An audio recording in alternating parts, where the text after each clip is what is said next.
I'm just gonna cross this one off. Okay, I hope you're right. It could be here. I guess they all kind of look the same. Okay, everyone, I think I've got it. Are you sure? I'm positive. We must be here.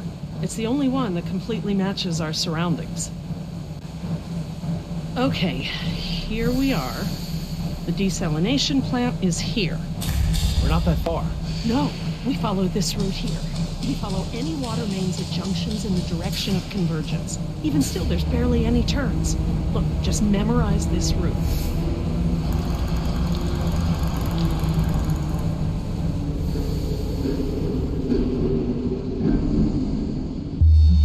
What is it?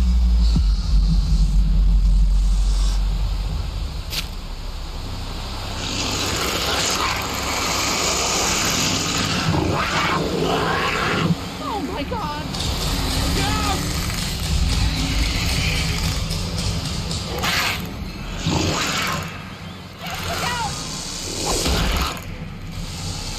Jess!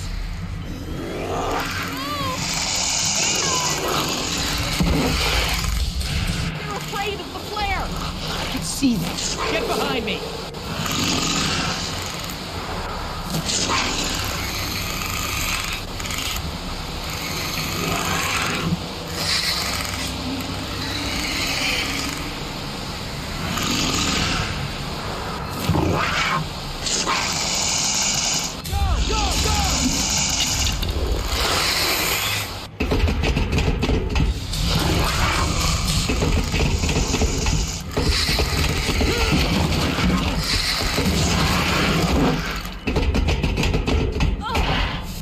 Get up!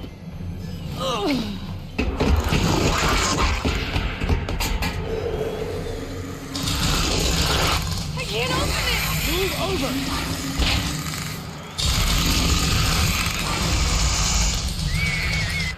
Jesse! Jerry, come on!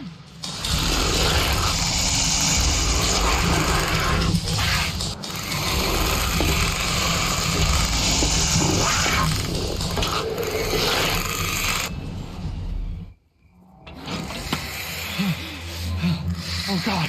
Jess! Oh, what have I done? I just left her down there! I have to go find her! What? Back down there? With those monsters? No, Jerry. She needs you safe.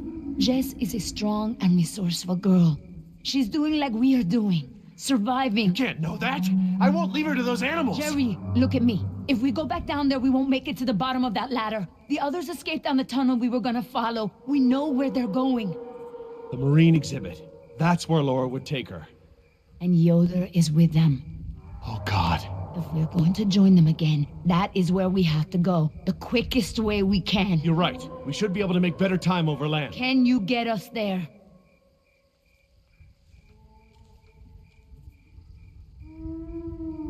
Sorkin mentioned the desalination plant. That would be near the ocean, right? Jerry, the whole island is near the ocean. Oh, right, but we pump seawater in from the lagoon. They must have built the marine exhibit near the waterworks. Lagoon? I think I know where that is. Let me get my bearings, and we'll figure out how to get there. Por el amor de Dios. Do you know where we are? Let me think. It's been so long. This is my first time back on the island in nearly 12 years. Ingen has changed it so much. Nima, this island. There's more to it, isn't there? To you, I mean. Yes, it is very dear to me. Tell me. I grew up here, you know, below those trees. My people were fishermen. We would make our homes near the water during the fishing season. I loved the water. I would swim in the ocean. So far. That's why my father called me Nima. I could go anywhere. Run in the jungle. Climb the trees. These monsters. There was never anything like them on this island before. It was all very peaceful before Ingen bought the island from Costa Rica. I see now. You and your family used to live on this island? My family, everyone, my whole tribe. This had been our home for thousands of years.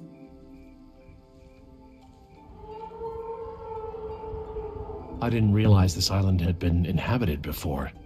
InGen moved your people? They promised us homes and medicine, education. They didn't keep their promise. I guess from a point of view they did. But the homes were slums and the medicine was extra or half-used or contaminated. We had schools but no teachers. The island is so different now. I know the island. It's part of me. But when InGen came to the island, important men from Costa Rica came and asked my father to go back with them. They wanted my father to make a good impression so that Costa Rica could ask InGen for a good deal of money for our island. When he was in Costa Rica, he was asked to cut his hair and wear a suit so that he wouldn't seem simple to the InGen people. I felt as I feel now. My father was different. I knew him, but some part of him had been lost. I'm sure it was a very difficult time for your father. I know he wanted what was best for our people. He was too trusting. They took advantage of him.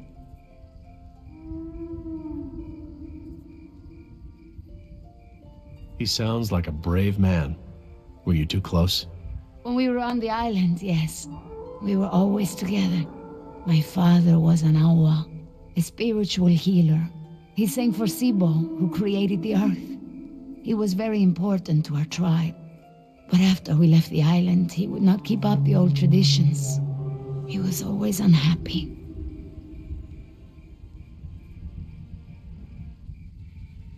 What is Sibo? That mountain there. It is like a house, my father said. My people believe that the animals of the world built it. Before InGen. And my father and I would go to the ocean to fish. When I would swim in the ocean, my father would say, Nima! Little fish!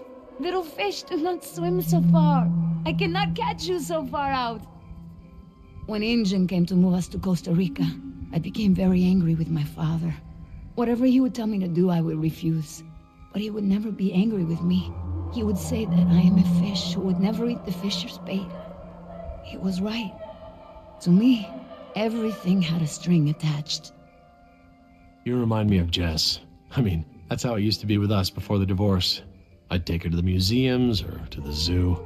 She'd always climb up onto things, you know, such a climber. She can't not climb over things, into things. Climbed into a tiger pen once. With a live tiger. But not anymore. No, things haven't been the same since the divorce.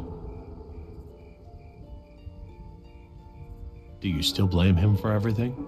No, I have forgiven him. I know to blame InGen now. He would always remind me of my stubbornness.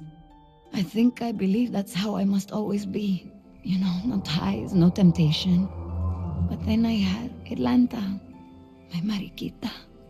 She is almost of an age where she will outgrow my protection. Young girls on the streets in my neighborhood, they get snatched up by local cartels, run drugs. Or worse, some just disappear. Now there is no choice. Everything I do for her. Now I am the fisher, and at the same time, I have come to a way in my life where I must always chase the bait. You named your daughter Atlanta? Yes, it's a beautiful name. I named her after the city. That's where I will take her after this job. That's a good, strong name. And a good city. I want for Atlanta to be free. I want for her to have opportunities that I didn't have. I just hope I can be there for her the way my father was there for me. She can be stubborn like her mother used to be and refuse the fisher's bait. I think I know now it's a good way to be. I think that my father believed that too. Jess changed my life too. She was my second wife, second daughter. Apparently I'm the genetic carrier of rebellion because both my daughters got it. I worked so hard to protect Jess and keep her out of trouble. What about you? Did you turn out so good because your parents kept you out of trouble? Me? I was a little hellion myself. Uncontrollable. It's in my genes. Oh, now you know this is different. Still, one thing Jess really hasn't had in her life is a present father figure.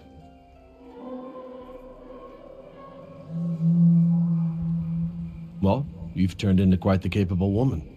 Your father must be very proud of you. Thank you, Jerry. I should have realized that sooner, though. I'm sure he knew.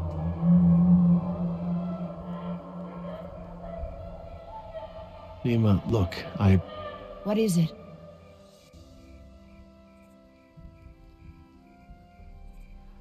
I'm sorry about what InGen has done to your island. This isn't the way things should have been done. I don't blame you, Jerry. You're a good person. I see that. But I take my pay from InGen. I owe you something. All right, Jerry. Enough talk. You know where we are? I have a good idea. It's a difficult hike. Do you feel rested? Hungry. A little thirsty, but I just want to get to Jess. Good. Shh.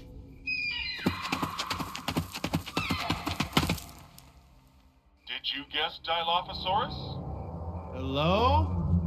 That was actually the call of a whooping swan. Dinosaurs shared many features with modern-day birds.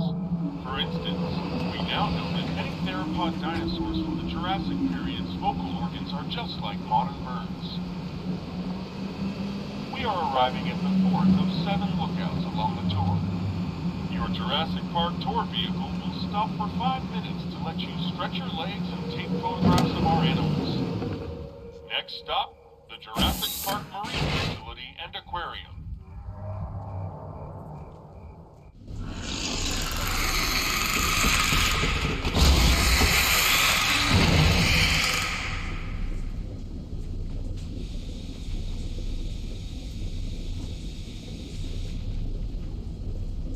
Would you look at this?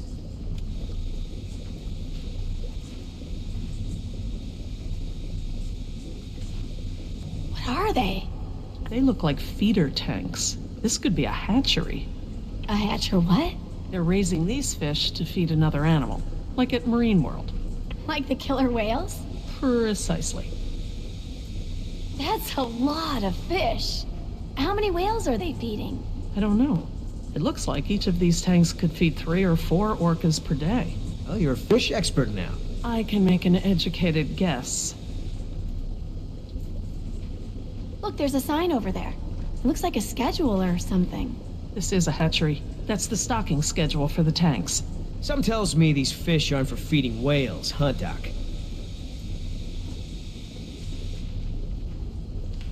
Hold up. I hear something.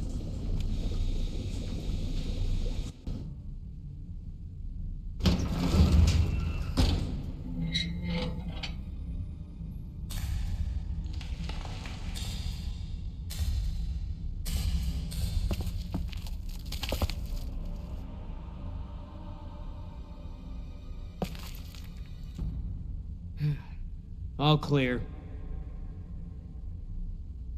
Dad! Jess! Oh, thank God. Are you okay? Are you hurt? No, I'm okay. Just, can we go home now?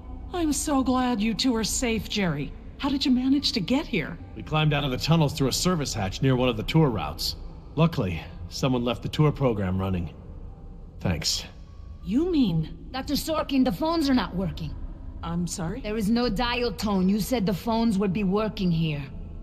That's odd. My control terminal showed that the main lines here were active. Unless...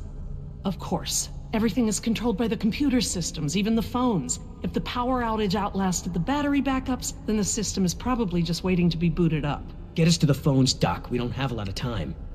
Mr. Yoder, I refuse to be pushed around by you any longer. Look, this isn't a day trip. If we don't contact InGen and get another helicopter out here for you all, the next flight over the island is gonna be a wing of B-52s carrying holy hellfire. What? That's right, Doc.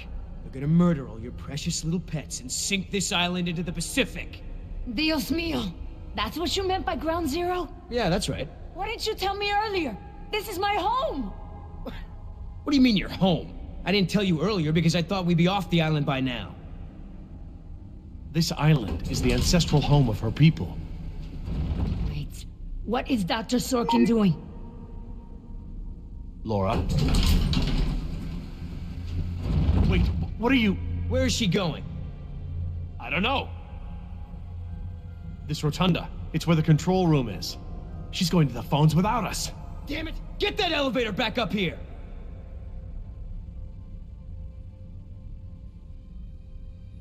Oh, they've really made a lot of progress in construction here. Paleozoic, huh? Well, most of the specimens here aren't really from the Jurassic period anyway. Ah, Paleozoic. From oldest to newest. Cambrian,